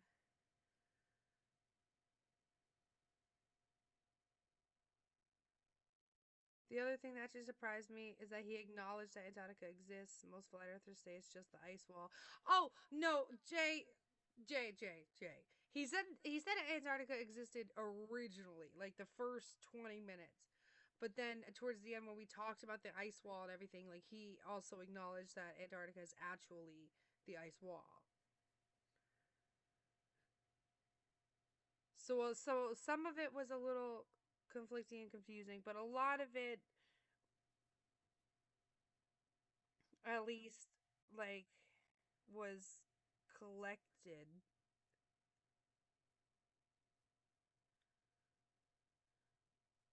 Millions of people of Antarctica. I've heard that. Okay, so Antarctica. So, all right. So during World War II, Hitler sent a fairly large group of troops to Antarctica. And through their diaries and through their reports, we all had learned that there were like massive holes in there. And they claimed that there was a whole civilization in Antarctica. Um,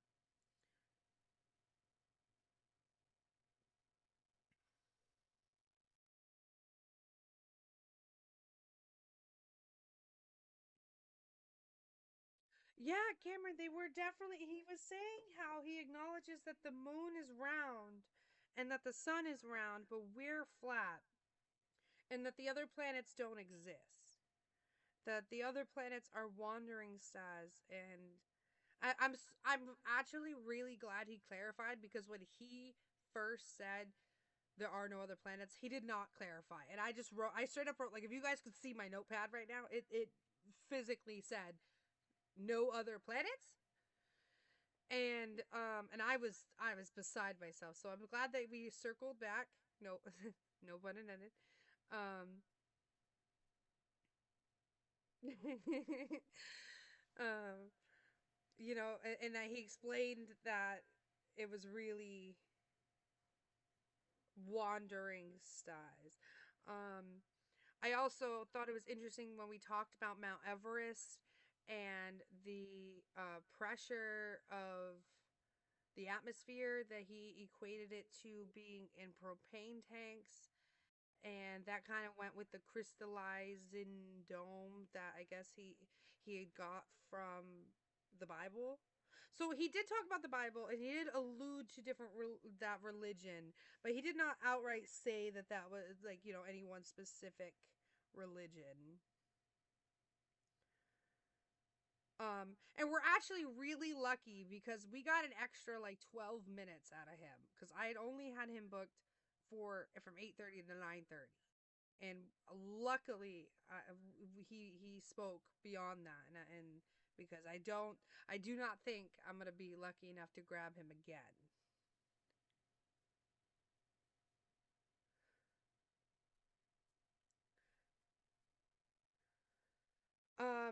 He did say that things do fall off the planet, but that they are stashed in the ice wall. And I oh man, I really wanted to get into like what he was saying about beyond the ice wall, but then he said it didn't matter what's beyond the ice wall.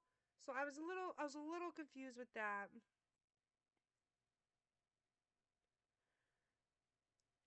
Jay, I'm sorry you were not here earlier.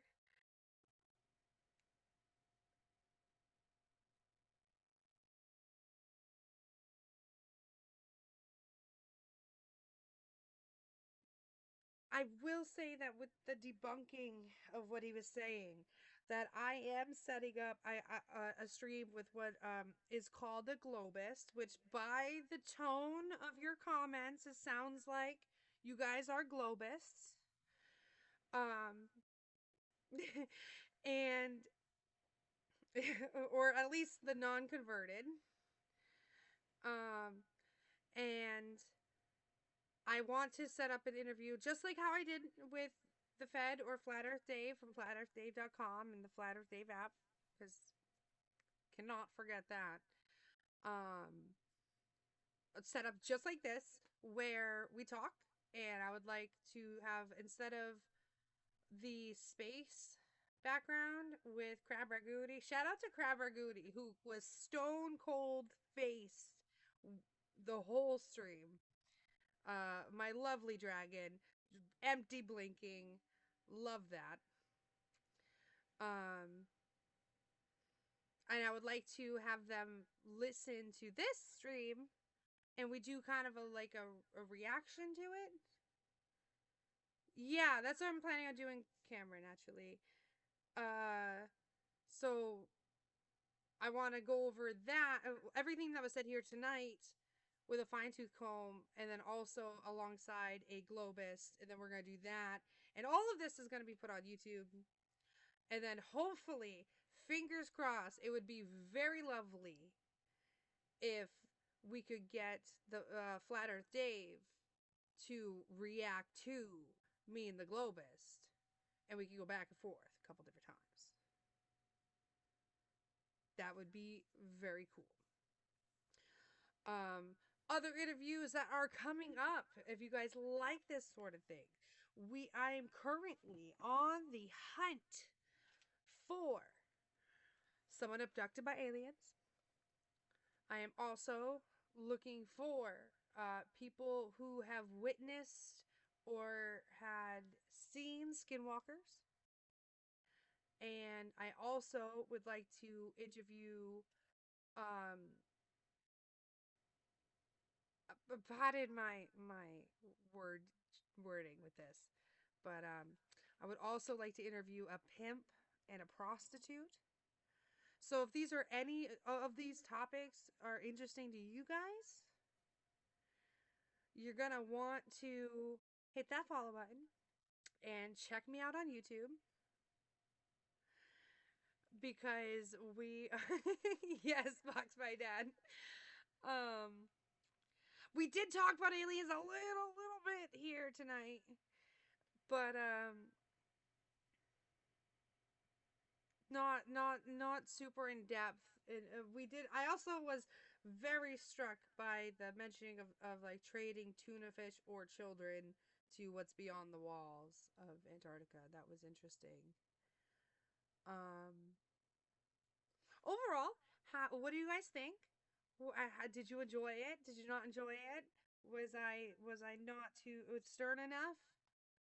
Did I and I like I said, this whole stream was not to challenge his beliefs. It was to hear out his beliefs, hear out the movement, learn their perspective, and then we're going to learn the opposite perspective or the globus perspective next time.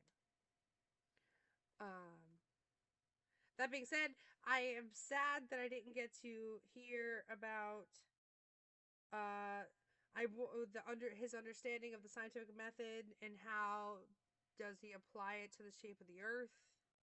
And I also wanted to talk about how when I talked about, I had asked, so fun fact, my sister was watching and she had said to me, she was the question that was like, what would you say to the people who could prove the perspective of a solar eclipse by using a scaled model? And he immediately dismissed the model and how anything could be a model, and that's not proof. But then was very quick during the moon shadow conversation to talk about models and perspectives. And so that was interesting how things can apply.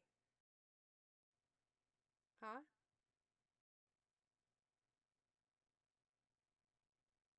I did not know they drained Niagara Falls.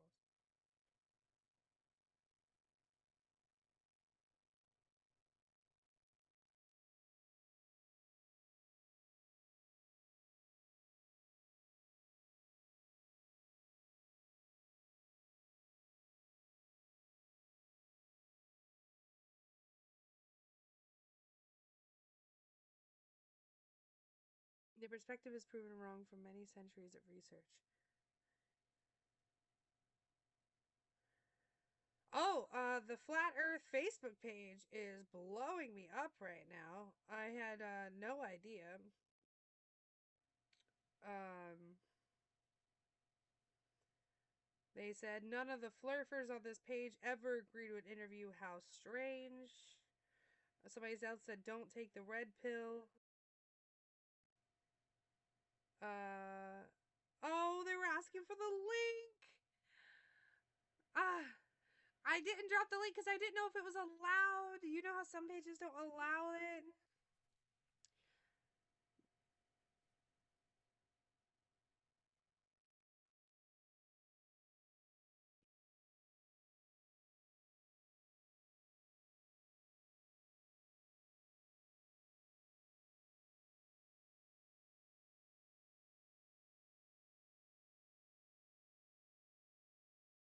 I also appreciated that he asked my consent before recording, and that he asked for my link to hear.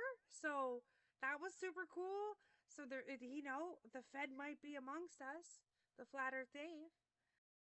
What up on the Bayou? You missed a very, very interesting conversation. I feel like I enjoyed it a lot. I think he was very personable and down to earth, and um, I was not expected. I was not expecting to have uh literally, like, I don't know. I was not expecting to be quizzed on like how how big the Earth is and whatnot. I was not ready to be in the hot seat. I was like, I don't know how big. Like, I couldn't tell you. It's many handfuls. Okay, like, I don't know. So that was really cool. Um,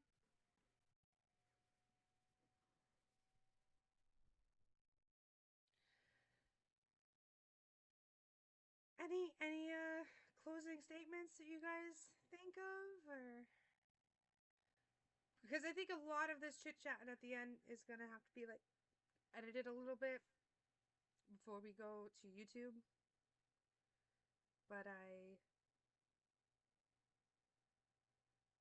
yeah, I was a lot less nervous once I got to talk to him, and I was lucky enough. I don't know if you guys caught it when you got. I don't know who was here from the beginning to catch it, but he did turn on his camera for a second, and we did see him. His microphone looked expensive, so I was I was impressed. I was like, if you guys could only see my cheap setup, I was definitely outclassed in terms of technology.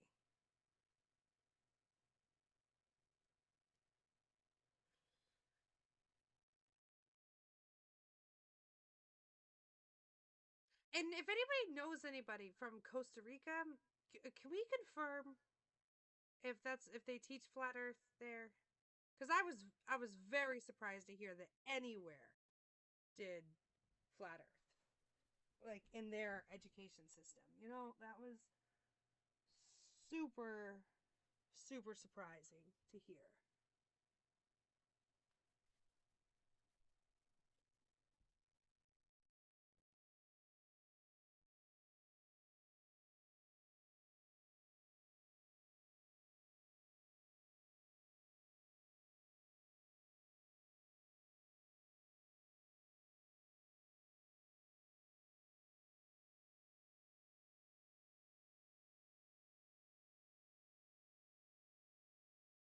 All right, State versus Jay's closing message is this. Hi, Dave. I wish I was a troll with no content so I could at least let you be right on this one thing.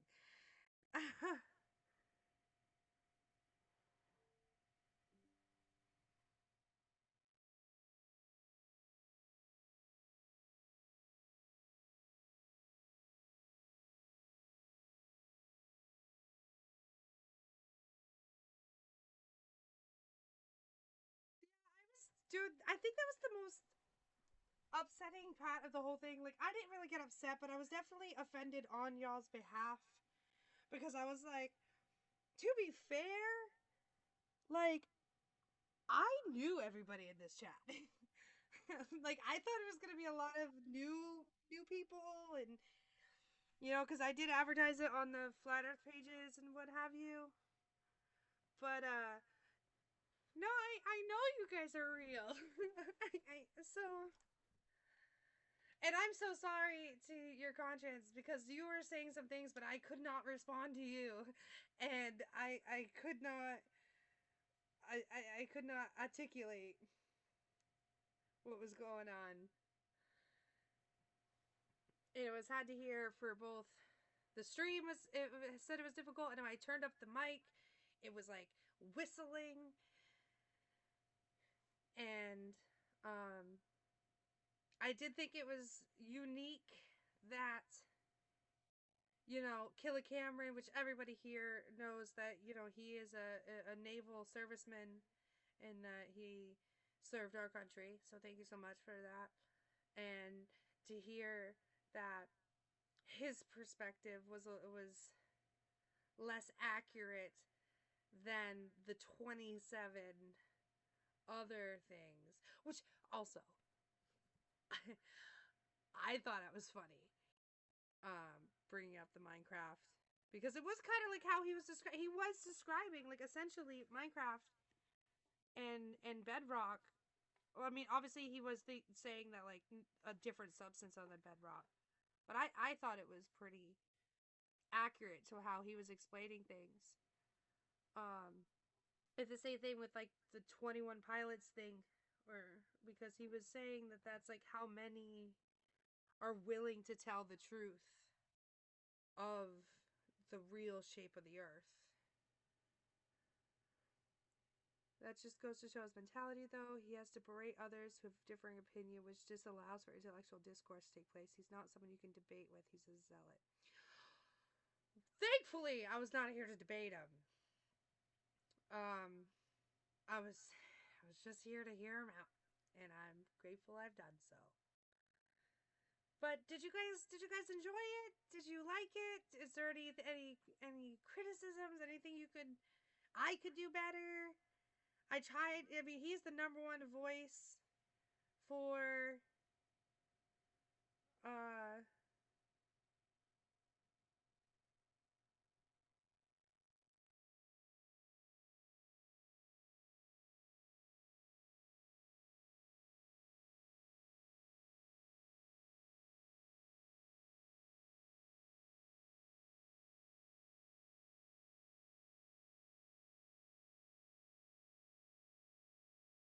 all right, so the Flat Earth group on Facebook is saying Dave's volume was way too quiet, could barely hear him, which is fine because everything that comes out of his mouth is garbage and lies anyways.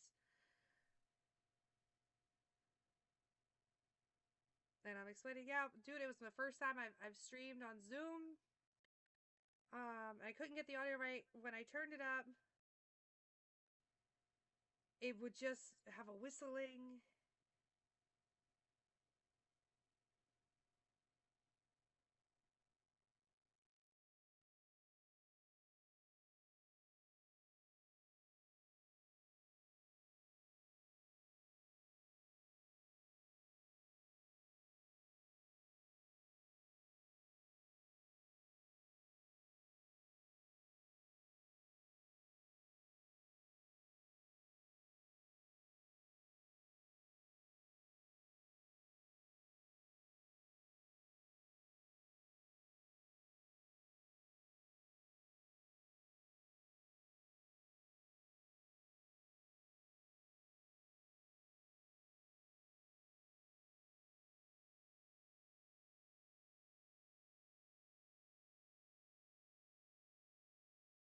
You've done fine for the portion I've seen, but he really didn't. The guy has access to millennia of evidence.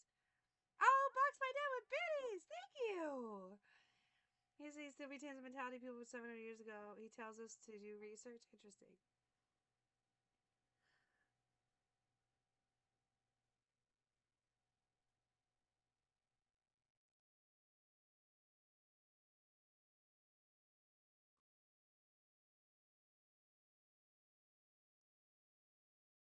Oh, and then some other people are arguing in some of the Flat Earth groups. So, I'm just gonna not engage with that anymore.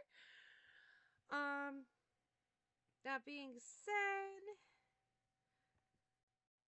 let's switch this over so I can see the rest of my.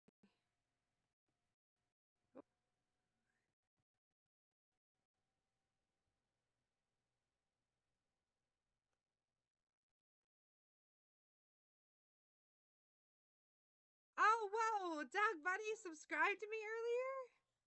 I'm so sorry, Dog Bunny. See, I didn't see my mini feed at all. Thank you so much for the raid, Big Top Gaming.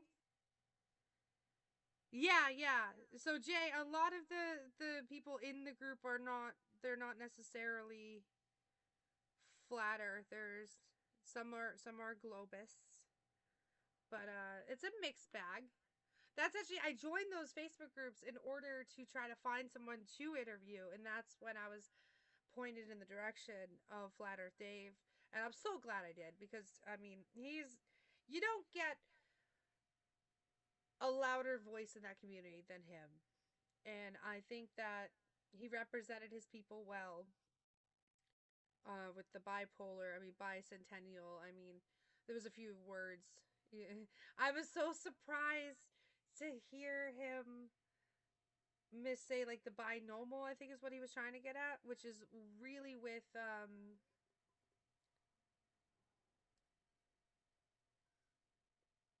yeah, we're Elite Gamer, congrats. We're well aware of Team XL. Team XL is a huge community. So that's great. But yeah, there was definitely a mixed bag. I hope that like I said, I wasn't trying to antagonize and I wasn't trying to offend, but I also wanted to get everybody's questions up. Yes, Elite, I'm in that. Yeah, a lot of people know Team XL. They're a very prominent YouTube Twitch group here. That being said, this has been great, and keep an eye out for more updates in my Discord and other social medias for when we have a set Globist set up.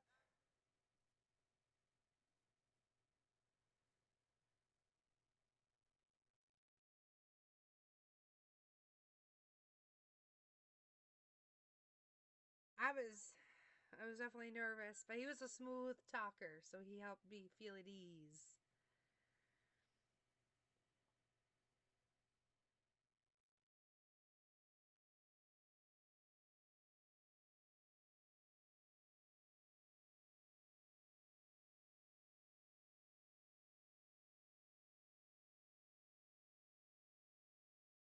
And I also didn't know about his Bitcoin challenge.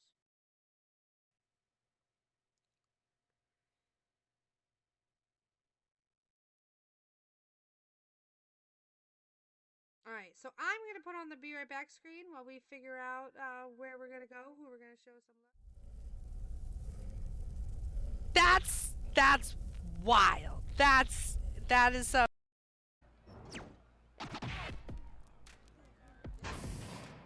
First things first, I'm better than Snow Days.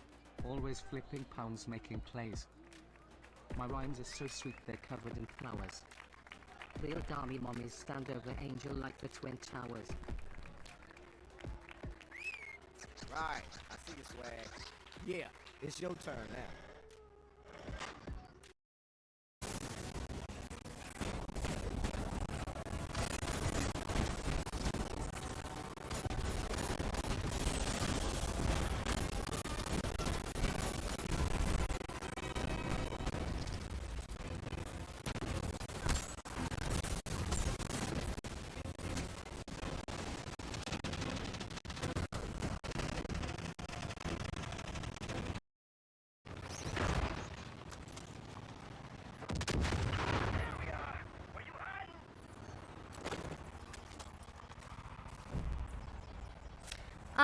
I was just trying not to get shot at because I saw it was catching on fire.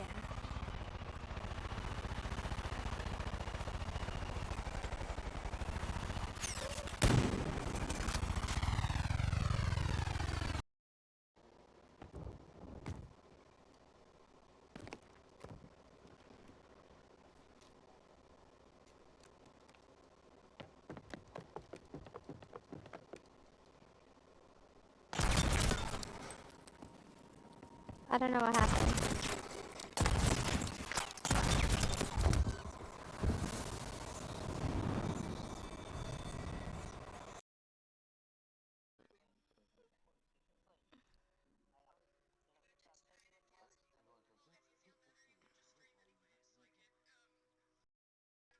Wrong one, right? I want this one first.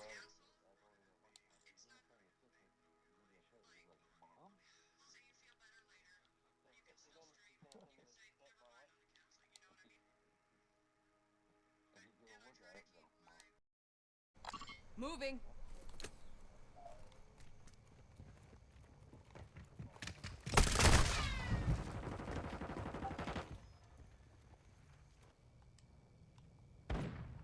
Moving here.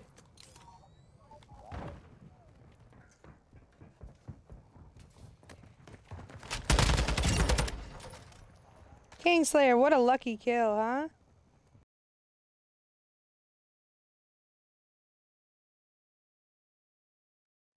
Thank you for feeding crab ragooni, Minister.